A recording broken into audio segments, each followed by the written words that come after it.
Hello and welcome to this edition of Google Firestarters. So I'm Neil Perkin, the curator and the moderator of Firestarters and the founder also of consultancy business Only Dead Fish. So if this is your first time here, Google Firestarters is a series of conversations with the interested and interesting of the advertising and marketing community, really focused on areas of challenge and opportunity in the industry. And this conversation actually builds off the back of about 60 live events that we did over about 10 years. Running at Google. And so we structure our conversation around 5 questions, which is what is the best thing you've learned in your career to date? What's the biggest mistake that you've made? Your key insight into how the industry is changing, your prediction for the future. And then finally, what's the question that you wished that I'd asked you? So today's guest is both interesting and interested. So I'm delighted to welcome onto Firestarters Dan Cullen-Shute, who is the worldwide CEO and founder at Creature, and also a member of the Forbes Agency Council and on the IPA iList. And before Creature had a long career at DLKW, Ogilvy, Glue, Isobar, and so on, and before founding Creature in 2011. Now, Dan, just by way of introduction, I did actually my research for this, come across a question that you were asked, I think, by this was on your iList listing, about the 3 words that describe you best. And the 3 words you picked were tenacious, optimistic, and Welsh. So let me start there. Why did you pick those 3 words? Gosh, first off, lovely to be here and lovely to be sort of talking to you again. I think, firstly, I guess the honest answer is that I've always hated those sort of 3-word questions. Like I'm not a natural workshopper, and the idea of icebreaker kind of makes me come out in a bit of a cold sweat. But when pushed, then I think it's funny, because you've been doing this a long time, and in 20 years, it's very hard to find any common themes that have endured the whole time, let alone the sort of 3 that have stood out throughout. But I think, and this perhaps starts to lead into my answer to the first question. I have always achieved a lot more through my kind of competitiveness and unwillingness to give up than I perhaps have through kind of natural talent. That's both professionally, but also, in the sporting world and everything else. I, did all right at sport when I was younger, and it was very much through refusing to lose to the people next to me, at least as much as it was through any kind of natural gift. And that kind of tenacity, that stubbornness, that recognition that for reasons internal and external, things can get tough and things aren't always easy, but giving up is rarely the best option, is kind of that's stuck with me. And sort of certainly the last 11 years at Creature have been far from a straight line, and those moments where the stubbornness kicks in and you drag yourself through are kind of probably the most important, certainly the most sort of seminal moments within, if you can have seminal moments within a career, you know what I mean.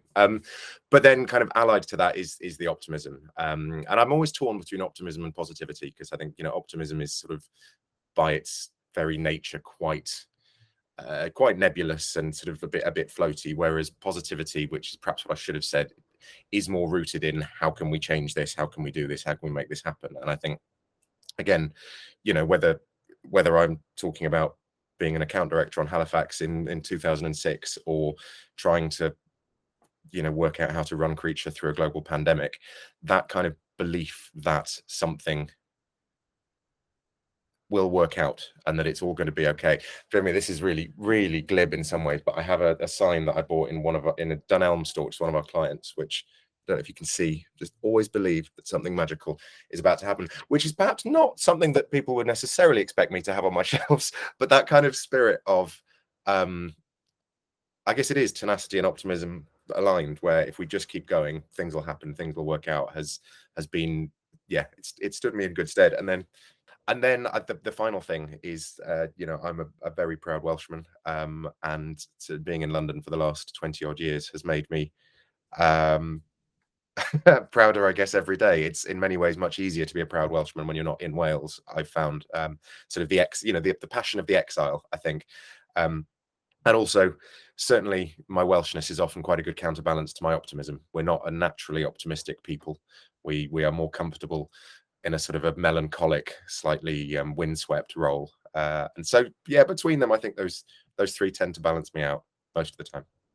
Love that. Thank you, Dan. And so the first question is obviously about the best thing that you've learned in your career today. Is it about that tenacity and stubbornness, or is it about something else? Yeah, I think so. I mean, I sort of increasingly as I get older, I think that the most important tool in kind of anyone's personal armory is self-awareness, is knowing oneself. And that's not always great. That's not all. I think we're sort of often very encouraged to sort of put imposter syndrome to one side and to celebrate the positives within ourselves. And there's absolutely a kind of a space for that. But I don't know whether this is the optimism or the Welshness in me, but I tend to see imposter syndrome as actually quite a helpful guide sometimes, because it's not imposter syndrome if it's right. And I think genuinely, I've worked with some incredible people through the years, from people like Mark Earls and Rory Sutherland when I started at Ogilvy many years ago, through Tom Knox, Richard Warren, Mark, like all of the DL, the K, the W, and everyone around them. And then Mark Cridge at Glue, like just people who kind of had a real impetus and a real force. And it wasn't probably until we'd been running Creature for about 5 years that I realized that one of the things that tied those people at their very best together was the moments where they went, oh yeah, not me. I'm not good at this. And I think realizing that, and perhaps if we'd started Creature 5 years later, then we would have had the luxury of learning by knowing rather than learning by doing. But that realization that there are things that I'm really good at and there are things that I'm really not, and accepting that and working out how to kind of live with that and to work around that, and to bring in and recruit and hire people who are much better at the things that I am not good at, has been the most important thing in the world. I think it's going right back to my grad training, but there's a David Ogilvy quote around the best way to run a successful business being to just hire people who are better than you and get out of the way. And I was first told that at 22 as a grad, in the context of being told that I was the future of the industry. And it was all very confusing, because that's a wonderful quote, unless you are being told that you are one of those people who are better. And I didn't really know, I was a very kind of gauche, unrefined, unstructured human being. I'd come from a tiny little village in Wales via Oxford, where again, they teach you you're amazing without necessarily teaching you how to be amazing. And it took me a long time to probably get my head around that Ogilvy quote, and realize that it's less useful when you're a junior person and more useful when you sort of have the opportunity to, and again, the luxury and privilege to look at yourself and go, there's so much I can't do. There's stuff I'm good at, there's stuff I'm not. And the job here is to know that second half and to focus on that second half as much as the first half, and to make sure that we as a kind of, as a unit, as a gang, as a group, as a whatever you want to call it, can do everything. And I am now, I'm in a sort of a wonderful position of having, in Andrew Gibson, I will say the best strategist I've ever worked with, at the risk of causing offense to some of the other brilliant strategists I've worked with, but he's incredible, and he fills a gap in a room that I could never fill. Hanisha Kotecha is our chief client officer, and she fills a gap that I could never fill. And that kind of realization, I guess, that you don't have to be everything, that you don't have to be good at everything, that it's as powerful, in fact, more powerful, to recognize your weaknesses as it is not to have any, is probably the biggest thing I've learned. Wish I could have learned it quicker, but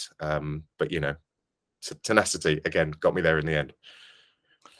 There was something I read actually about when you were setting up Creature, about your objective being to make work that people can't help but care about, but also to leave the industry better than you found it. And I think there was something I read also about how you wanted to build an agency that would make your mum proud, and how to do that, which is a great way of putting it. And tell me a bit more about that. Yeah, I think when we started, I've said this a couple of times, but when we started Creature, we had an awful lot of ambition and not much clue.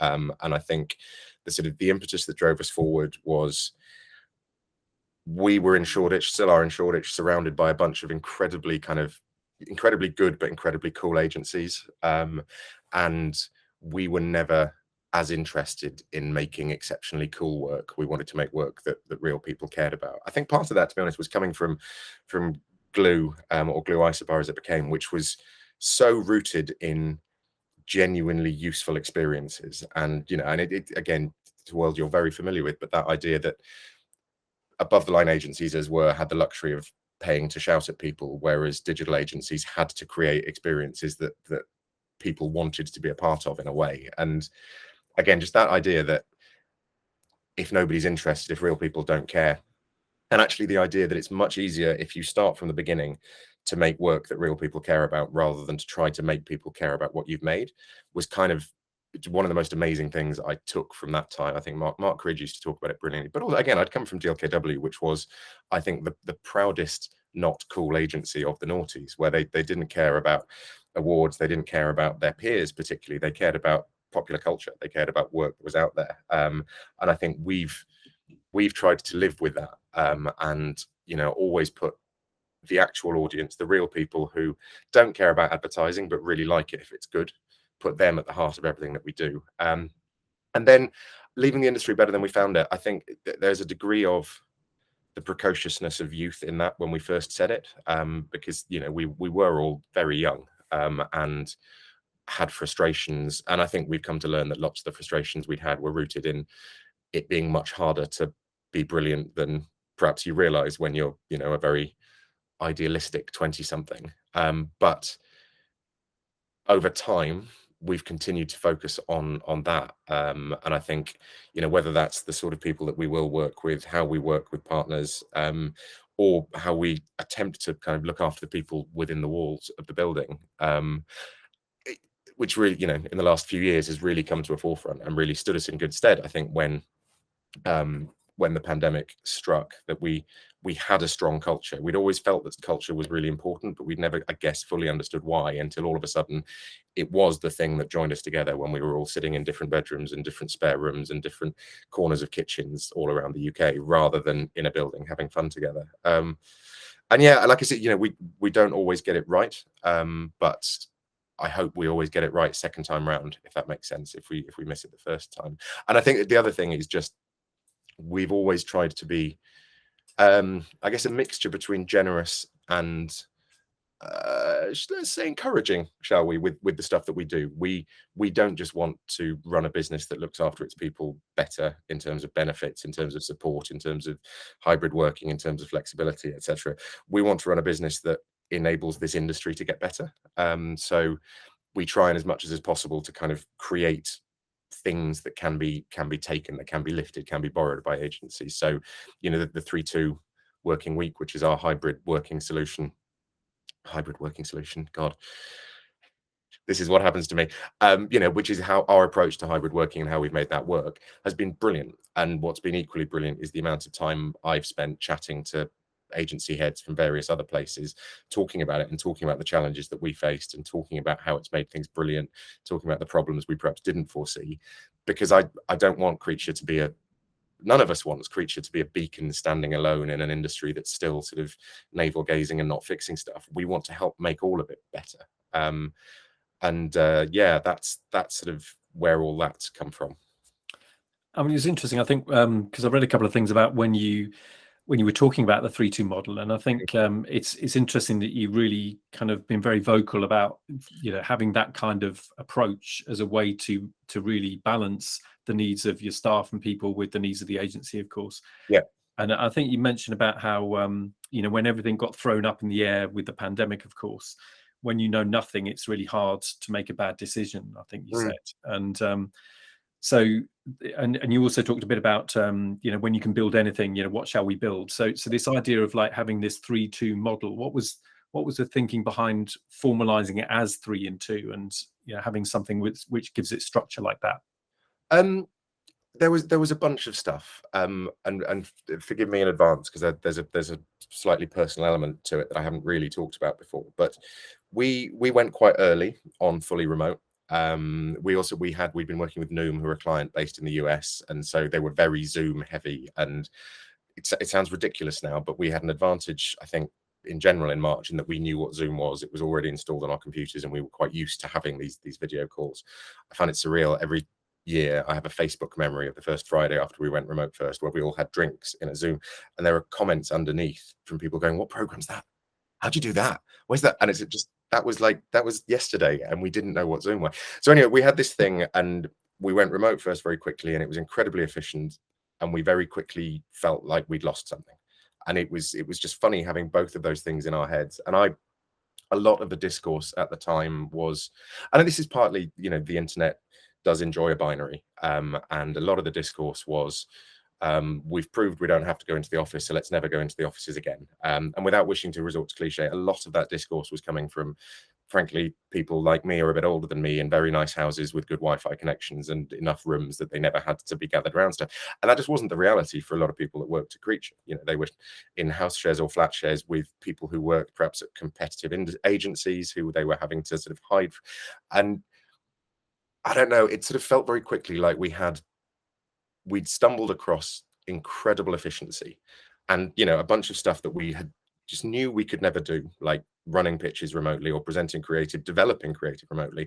Turned out when we had to, we could, but we were very conscious of what we were missing. I also, and this wasn't the driving thing, but it was a helpful thing to have in mind is, we had our second child, a little girl, on February the 15th, so just before the pandemic started. And I won't go into the story at length, but for a long time there was a possibility that she really wasn't very well, that she might have suffered quite a sort of a serious brain injury, which would be sort of life-changing for all of us.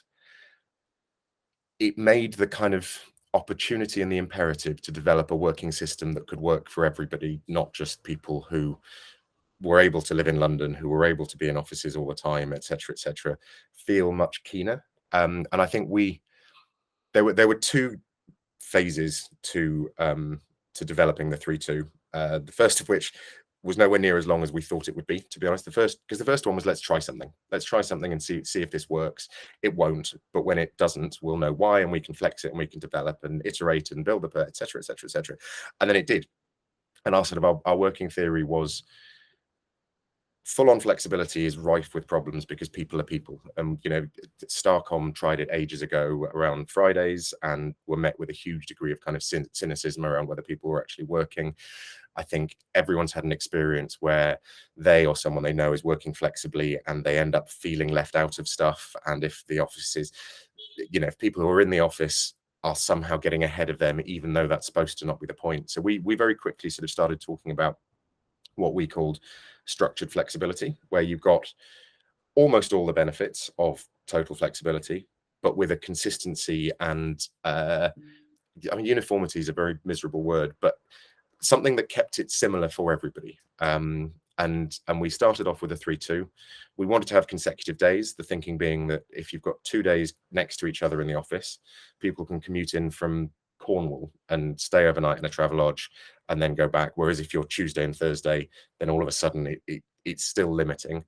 We had a hope sort of rooted in that it would unlock just a kind of a world of recruitment that we've not seen before, both in terms of flexibility, so in terms of people who struggle for whatever reason to live in a kind of a 9-to-5 every day in the office world, but also one of the biggest challenges to finding brilliant people in London is how, and this is the first bit where I'll struggle not to swear, is how incredibly expensive it is to live in London. And we've worked a lot on that in the past. We created a thing called the Real Living Wage Pledge, which asked agencies to sign up to seek living wage accreditation, but also to agree to pay work experience and placements and all their support and service staff a proper real, not the rebranded government minimum wage, but an actual real living wage, so that they could afford to do this job. And that was still there. And suddenly this felt to us like an opportunity to kind of take London off the table a little bit, which was incredibly exciting.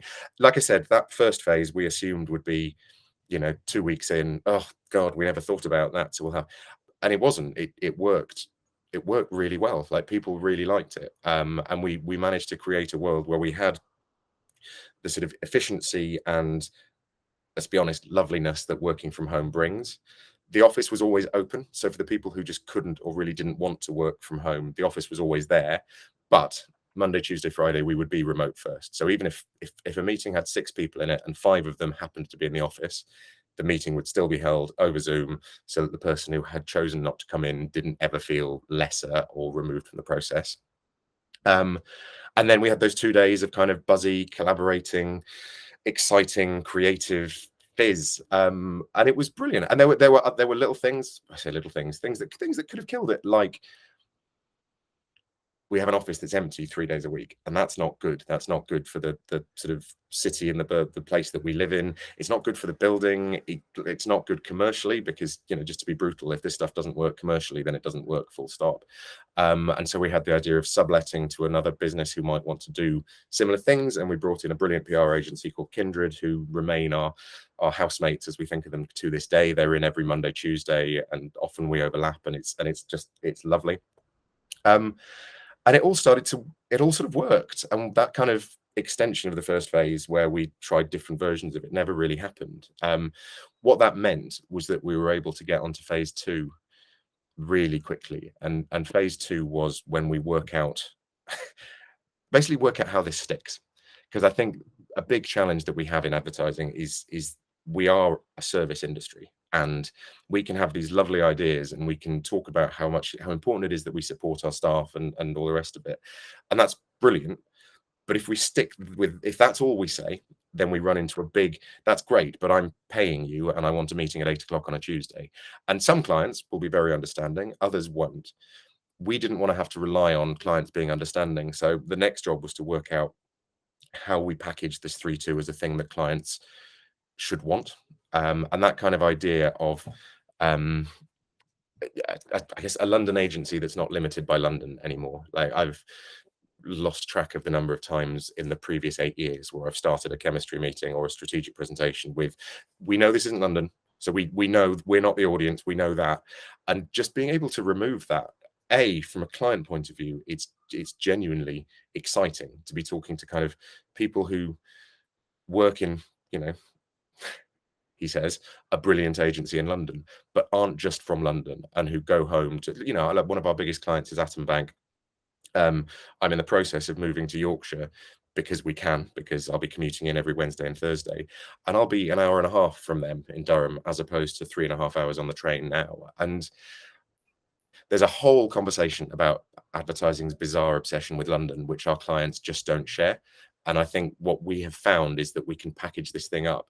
So rather than being a kind of apologetic, I'm really sorry, but we can't do face-to-face on Tuesday, it becomes something we proudly lead within our creds now, that we do this and it makes us better, which is better for you. So boom. And that was kind of where that came from. It can't work for everyone. Like, you know, there are different sizes of business. Certainly at the moment, while COVID still sort of lingers, saying everybody can be in, and obviously lots of people have downsized and they now have kind of 0.6 desks for every person who works in the office and stuff. And that's fine. People have to find their own way. But I think we found something that works brilliantly for us, brilliantly for our clients. And I have a general thing that if we do let the kind of gravitational pull of what was drag us back, it will be a very real shame. And I think we will have, sounds very grand, but we will have let ourselves down, and we'll have let, you know, the future generations down, because the pandemic sucked, and I'm not going to pretend it didn't, but it's also kind of naive to pretend that it didn't give us an opportunity to tear things up a bit and start again. And I think we sort of, like I say, it's our privilege as agency leaders, as business leaders, but it's also our duty to make sure that we come out of that with something better. Sorry, I got very weighty at the end. I'll do some jokes. I'll do some jokes for the next one. That is fascinating, Dan. And I'd love to ask you my second question actually as well, because I'm sure you probably learned a lot from various mistakes and things that you've done in the past. But tell me a bit about the biggest mistake you think you've made in your career, and what did you learn from that? I think, it's a crowded field. I'm not going to lie. And I think, you know, going back to the first thing I said, recognizing that mistakes happen a lot is sort of right out. I think probably the thing that wakes me up in a cold sweat still, I was when I was at DLKW, I was working on Halifax. We had to re-pitch for Halifax, and it was you know, far and away that I was an account director, but this was far and away the biggest pitch I'd ever run, and it was a proper kind of old school, everyone together, slightly kind of mad pitch process, and we won it. And you know, there are few better feelings than winning a repitch. And we sort of, you know, the agency erupted because it was this big totemic piece of business, and we all went out, and it was, you know, it was classic advertising in a lovely sense. Like we didn't, there was nothing gratuitous or particularly posh about it. We just went to the pub, and a lot of people who'd worked really hard had a very, very, very nice time together for a few hours, and then went home in the early hours of the morning. The next morning, I was walking to the train station. This was Palace Gates, Alexandra Palace train station near where I used to live, and I was ever so slightly dusty, shall we say, and my phone rang.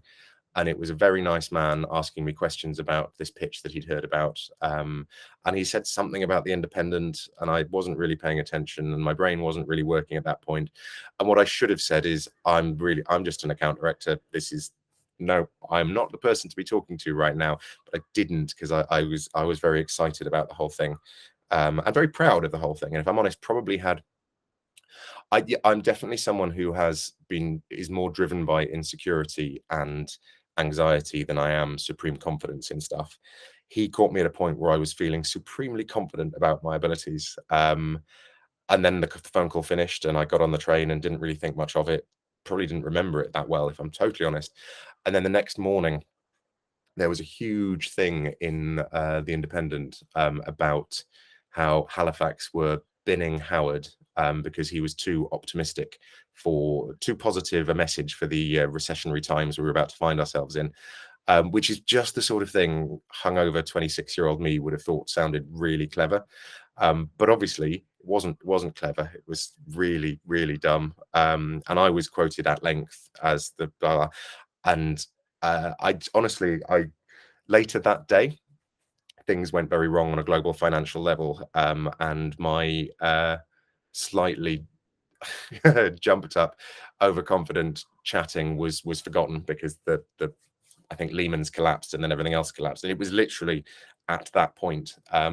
So I was, one of the very few people who, in a very small way, was hugely grateful for the distraction that a global financial crash caused. But yeah, you can see now that's still not a thing that sits particularly easily. And I think in terms of learning it, it does sort of go back to the thing earlier, which is knowing what you know and what you don't know. And at that point, I absolutely should have known that I did not know how to handle a press inquiry about a really big, important thing that had kind of implications and reverberations way outside of the day-to-day making some ads that I was responsible for. And I was also, I guess, very lucky to be bossed by people who were very understanding and were able to move on relatively quickly, or I don't think we'd be talking today. And I'd love to ask you a bit about how you perceive the industry to be changing as well, which is one of our questions. In fact, it's my third question. So what do you think about what is changing about the industry? And so I'm this is, maybe these three words were good, because I feel very optimistic about the industry at the moment. I think, across a whole world of different areas, we are all being forced to be better. And I think, the last few years have been incredible for that. There are voices being heard that weren't before. And I look at the conversations we had 5 years ago when we were trying to get the real living wage pledge off the ground, most of which were positive, but some of which were definitively not. And I don't think they'd happen anymore. I don't think people would, once they'd answered the question, do you think that everybody working for you should be able to afford to eat? I don't think they would then start to explain as to why, of course they do, but that's hard. I don't think you could get away with that anymore. And I think whether it's things like the iList from the IPA, which I think is a genuinely amazing initiative, or just sort of broader speaking, like people like Zavris at Havas, who is kind of redefining what being a chief exec means, because I think his defining thing isn't the work, it isn't strategy, it's building an amazing place for people to work and trying to kind of make this industry better. And I don't think you had that 5 years ago. I don't think sort of being good and doing things right was a sort of a positioning for an agency that would really have flown, and now it really is. And I think, don't get me wrong, there have always been good people doing good things, but I was talking to Layla Siddiqui, who is the head of diversity at the IPA and who runs the iList, along with the brilliant events team there.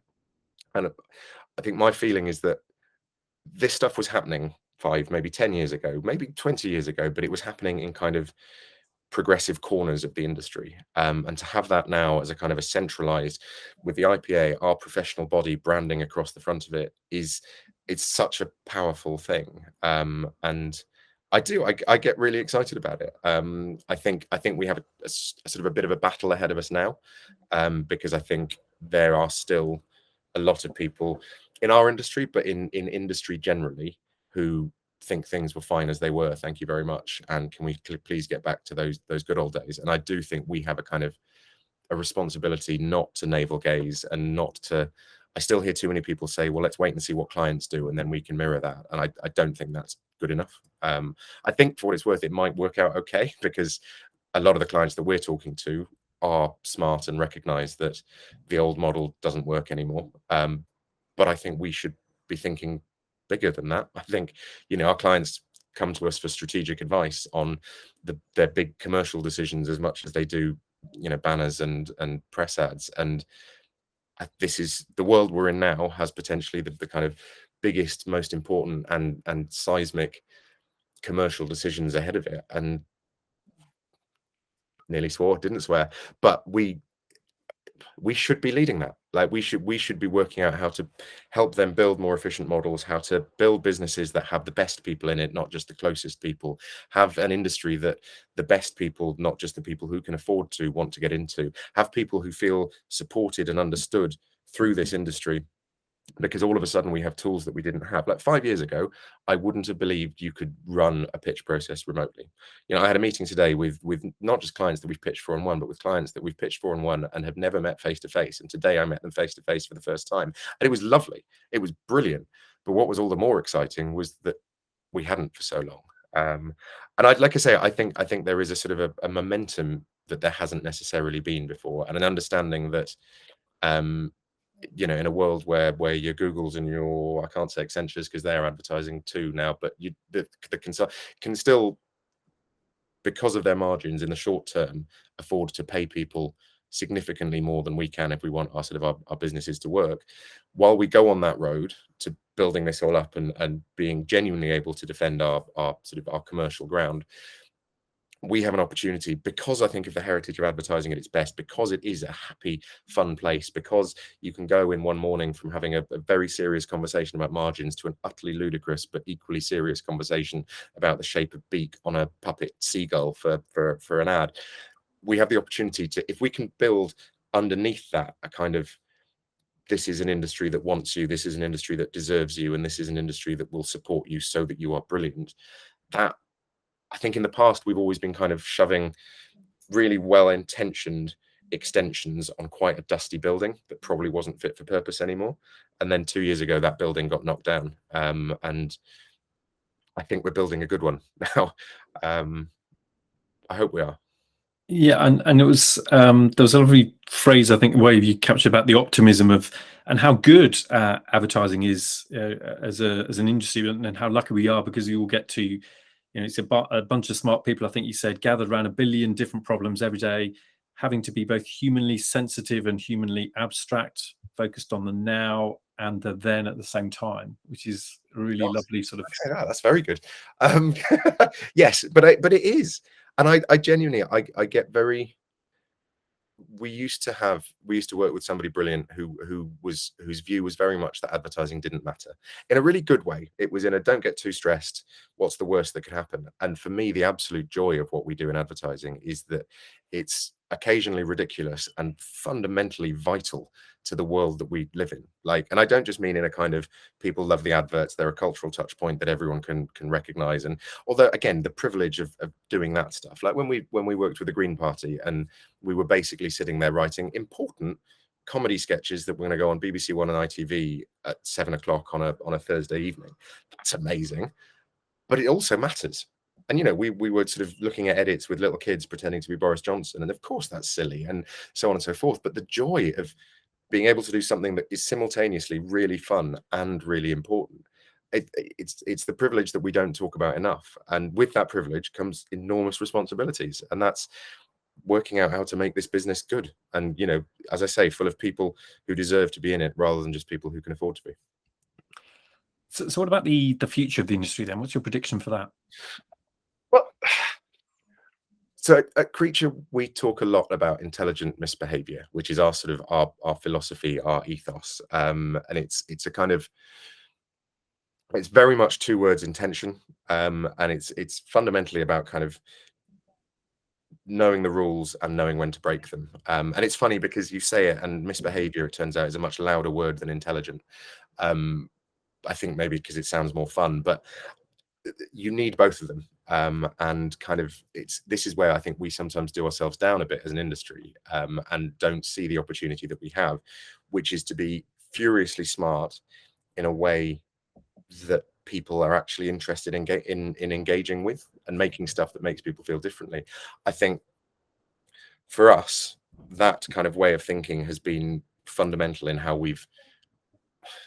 It's really annoying that our government started talking about building back better, because I've been saying that for ages, and it's a really good phrase, but it now sounds like I'm just aping Boris Johnson, which is not really where I'd put myself. But I hope that as the industry continues to rebuild, because we are rebuilding, as the world around us continues to rebuild, because it is rebuilding, we continue to look at everything and go, sure, that's how we always did, but why?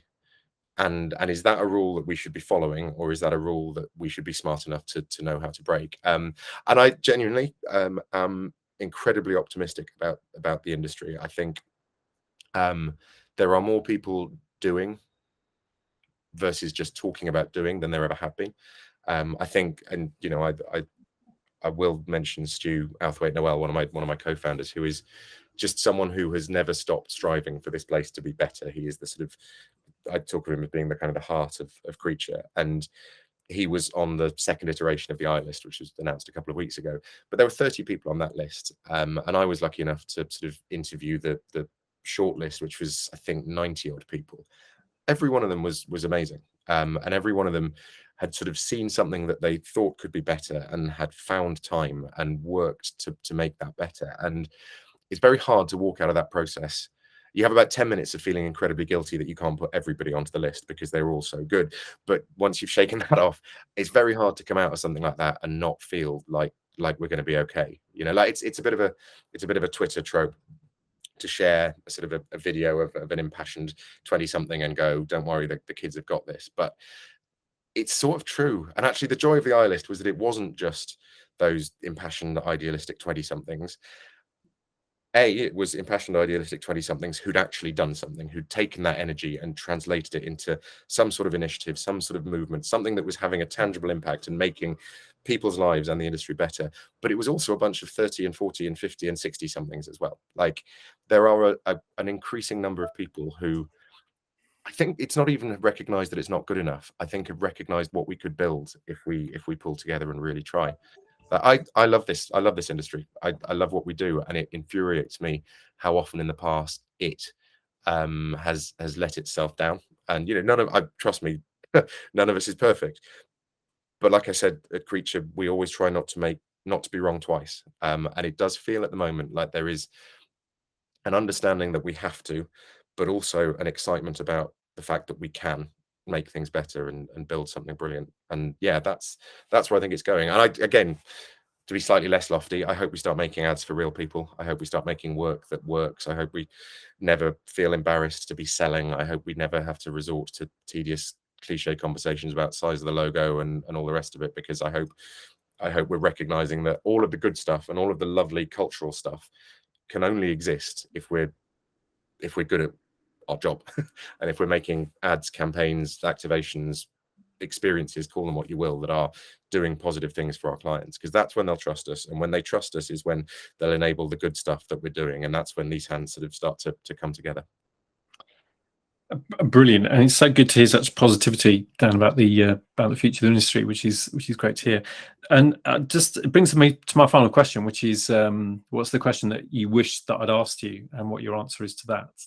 Honestly, I don't know, because I think the iList is something that I'm really excited about at the moment. And as I say, those kind of brilliant people that are doing these things. I guess maybe linked into that is how we all go about making this stuff better. And I think the kind of my big push there is that sort of, I guess perfection is the enemy of actually getting stuff done on this side of thing and on this sort of thing. And I know there are a huge number of people in the world, and thus inevitably in the industry, who are sitting there going, I couldn't possibly, how would I ever? And I think, you know, as we saw with the 3-2, as these brilliant people who have just been named on the iList saw, it's so much easier to course correct than it is to start. So get started and start working this stuff out. But I mean, to be the biggest challenge, I really like those 5 questions. I wasn't sitting there sort of anxious for a 6th. I've really enjoyed the conversation. Brilliant. And thank you, Dan, for that. And I love your optimism and positivity about everything. It's fantastic, very infectious. So all that remains is for me to say, if you like the video, don't forget to subscribe, and of course to like and share the video. And my thanks again to the brilliant Dan Cullen-Shute. Thank you, Dan.